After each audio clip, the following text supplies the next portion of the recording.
alam natin ang kantang Bahay Kubo. Pero ang ibang mga gulay na nabanggit dito, hindi pa raw nakikita o natitikman ng ibang mga tao. Ang aming misyon, kilalanin ang mga hindi sikat na gulay na ito. Ang 18 gulay sa kantang Bahay Kubo, bidang-bida raw sa mga putahe noong unang panahon. Pero 6 daw sa mga ito, tila hindi nakilala ng marami ngayon. Oh may gulay! Saan kaya sila napunta? Kundol, sigarilyas, mustasa, bataw, patani at linga. Ang mga gulay sa Bahay Kubo na sinasabi nilang limot na. Nasaan na kaya sila? At ang isa pang tanong, alam mo ba ang itsura ng mga gulay na ito? Dito sa isang restaurant sa Quezon City, meron silang recipe na may kasamang sigarilyas, bataw at patani. Tara, tikman natin! Sa salad na to, bida ang sigarilyas o winged beans. Ang sa sigarilyas salad with bagnet bits. Ang sigarilyas na binansagang one-species supermarket dahil sa nakakain ang lahat ng bahagi ng halaman nito. Binanlian lang sa kumukulong tubig at hiniwa-hiwa. Nilagyan ng sibuyas at kamatis, lalong pinasarap ng tamis-asim na secret sauce. At pinudburan ng konting bagnet. Tikman na natin tong sigarilyas salad with bagnet. First time ko makakatikim ng sigarilyas. Tapos yung flavor niya, kahit hindi ka kumakain ng bagnet, malalasahan mo dun sa mismong salad. Kahit yung sigarilyas lang yung kainin mo, malalasahan mo yung bagnet. Sobrang crunchy. Kasi sayang naman kung mawawala yung mga gulay natin ganyan. Dahil pag hindi na na-appreciate, wala nang magtatanim niyan, mawawala na. Sayang din yung diversity natin. Ang bataw at patani may comeback din dito. Ang homemade lumpia wrapper, nilataga ng lechugas, tsaka pinalamanan ng ginisang bataw, patani at iba pa mga gulay. Binudburan ng karne at binigyang buhay ng all-time favorite nating hipon. Ang panalong meriendang ito, pinatamis pa ng fresh lumpia sauce. Lumpia with bataw at patani. Ang shrimp sa loob.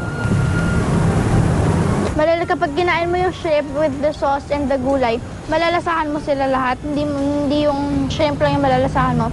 Sobrang okay yung pag-mix ng flavor. Alam niyo bang kilala na ang patani simula pa noong 2000 BC? Ayon sa mga historical record, kasama na ito sa pamumuhay ng mga sinaunang tao sa Peru sa South America. Yung patani, nakakatawa nga may term silang tinatawag na gera patani o pulis patani. Kasi noon, parang wala. Tinatapon-tapon lang ang patani, ang masyadong common. Kaya buti na lang at may revival ang batong at patani sa Lumpia Fresca Caviteña na ito. Kilala niyo ba ang gulay na to? Ako hindi masyado, pero ang gulay na kundol, kasama rin siya sa Bahay Kubo at sikat na sikat dahil sa isang favorite ko din na milk tea. Ang kundol o winter melon na akala natin ay forgotten gulay na. Aba, sikat na sikat pala ngayon sa mga milk tea shop. Ang yelo, linalagyan ng winter melon o kundol syrup. Saka pinaibabawan ng milk cream. Yan ang sikat na sikat ngayong winter melon milk tea. Bale, yung winter melon sa Tagalog is kondol po. Bale, fruit-based po talaga siya na drink sa amin. Madalas na in-order ng customer. Talagang hinahanap-hanap po talaga ng customer. Si Audrey, paboritong-paborito ang flavor na ito. Narinig ko siya sa Bahay Kubo, pero hindi ko alam kung anong itsura nung kondol mismo. Ang favorite ko yung winter melon milk tea kasi masarap siya, tapos refreshing kapag stressed ako. Dito lang pumunta, tapos ito yung iniinom ko. Ang kundol ay dala sa atin ng mga Chino. Winter melon ang tawag dito kasi kilalang pagkain ito tuwing winter. Matagal kasi ito mabulok at pwedeng maimbak ng 1 taon. Mga 1950s na nagka-carve sila ng mga vegetables, tapos nagke-candy at nag-aatsara sila ng mga gulay. Doon naging si kundol. Sa isang Chinese restaurant sa Malate, hanggang ngayon ay ginagawa pa rin itong sabaw. Ang hiniwa-hiwang kundol, iba't ibang seafood at sari-saring gulay, pinagsama-sama sa isang sopas. Winner sa malamig na Vermouth ang mainit na kundol syrup na ito. Meron din silang sabaw kung saan ang bida, gulay na pait-tamis ang eksena. Alam mo ba ang lasa ng mustasa? Ang mustasa soup na ito, sinamahan ng Chinese ham.